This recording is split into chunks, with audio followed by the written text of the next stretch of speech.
బంగారం అనేది ఇట్లా చేస్తే ఎట్లా నువ్వు? పెళ్ళైన వారం, 10 రోజులకి బంగారం పోగొట్టేస్తున్నావు. ఇట్లా ఇంత బిహేవియర్ ఉంది నీది. ఏంది నీ అని అయితే చాలా కొద్దిగా గొడవలాగా జరుగుతుంది. సో, ఆ సమయంలో ఈ అమ్మాయి కోపంతో అయితే మా నాన్న ఏం కొనిపెట్టలేదు.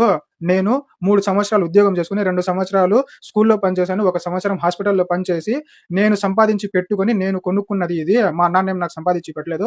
ఆయన సంపాదించిందంతా గూడా వాళ్ళ అక్కలకు, వాళ్ళ అన్నలకు, తమ్ముళ్ళకు పెట్టడం సరిపోయింది. మాకేం పెట్టలేదు మా నాన్న. మేమే సంపాదించి ఒకరికొకరం పెళ్లి చేసుకుంటా ఉన్నాం. అన్న, తమ్ముళ్ళం, చెల్లెళ్ళం అని అయితే చెప్తుంది ఆ అమ్మాయి. ఆ మాట వినైతే పెళ్ళికొడుకు అమ్మ, పెళ్ళికొడుకు వాళ్ళ బంధువులైతే షాక్ అయిపోతారు.